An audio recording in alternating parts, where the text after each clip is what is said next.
The story name is When the Light Went Out. So let's begin. Most people are afraid of something. Heights, spiders, flying. For me, it's the dark. Not, oh, I don't like being alone at night kind of fear. I'm talking about full-blown, chest-caving, skin-crawling, heart-pounding terror. I'm 24 years old and I sleep with the lights on. I keep flashlights in drawers. I have a motion light in my hallway and a backup battery lamp under my bed. Just in case, because in the dark, anything could be waiting. I wasn't always like this. Or maybe I was, and it just never got bad until that one night, the night my bedroom light bulb blew out, and everything inside me came undone. It was a Tuesday. I remember because I'd just finished a miserable day at work, and I came home with that kind of exhaustion that drapes over your bones. I'd skipped dinner, crawled into bed in leggings and a hoodie, and was halfway through a documentary on disappearing lakes when it happened. That small, crisp pop, followed by an electric ping, and then silence. The room went dark, not dim, not there's light from the hallway, just pitch black. I froze, the kind of freeze where even your thoughts stop. My breath got caught in my throat, my spine locked up. My hand was on the remote, paused mid-click. I waited. For what, I don't know. For the light to come back on, maybe. For my brain to say, it's fine, just get up, find the flashlight. But the flashlight was in the drawer on the other side of the room. The hallway light was outside the bedroom. The phone, somewhere on the floor. And the dark, was everywhere. All around me, it pressed in like smoke. I stood up too fast, adrenaline flooding in like a tidal wave. My foot caught on the edge of the comforter and I stumbled. The room felt like it had shrunk. Furniture I knew by heart became strange, looming shadows. I lunged toward what I thought was the door. And that's when I tripped. Hard. My shin hit something metal. My knee collapsed. I crashed down on the hardwood floor, hands scraping as I tried to catch myself. The pain didn't register right away. I was too busy panicking. I couldn't see, couldn't breathe.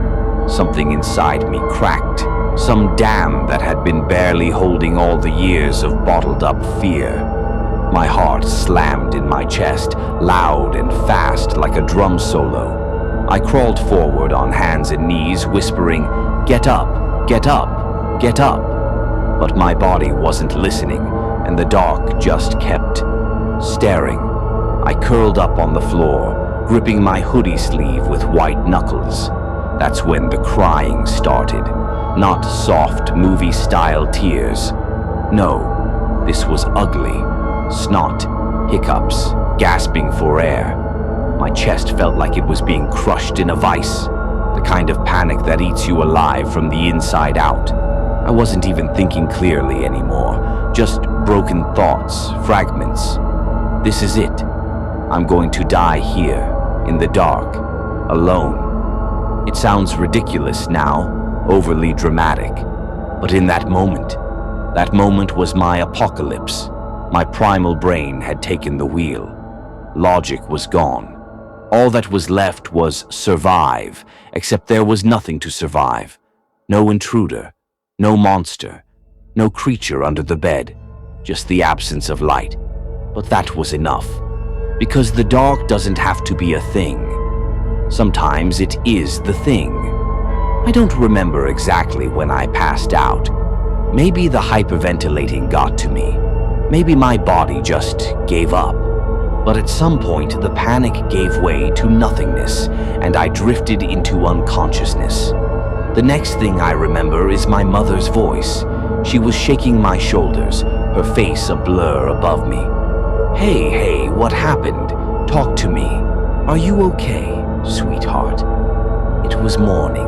The sun was streaming in through the window, golden and gentle. I blinked up at her and realized I was still on the floor, arms wrapped around my knees like a scared child. The light was back. The aftermath was quiet. I didn't tell many people, just a therapist and one close friend who didn't laugh when I explained. I had to repeat the story in sessions, dissect it, strip it of its shame. I learned that what I'd had was a full-blown anxiety attack, a real one, that the fear of darkness can be rooted in trauma, in loss of control, in the mind's need for certainty. I'd never realized how much power a single light bulb had until it failed me. It wasn't just about the dark. It was about helplessness, vulnerability, the fear that when things go wrong, I won't be able to handle it. It's been a year since that night. My bedroom has a new bulb, one of those long-lasting daylight LEDs. I still keep a flashlight in the drawer, but I also keep a journal by my bed now, where I write things like, "You are safe. You are not alone. The dark can't hurt you." It sounds cheesy, but it helps. I've started small exposure exercises, turning the lights off for a few minutes, breathing through the discomfort, reminding myself that fear isn't fatal.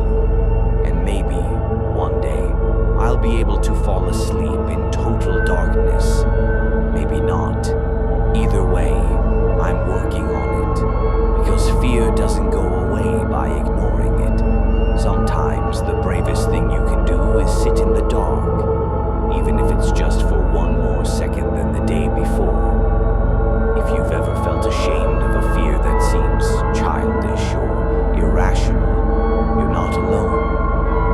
Fear doesn't always make sense, and it doesn't have to. What matters is how you respond to it. What matters is that you keep going, even if you have to do it with a nightlight on.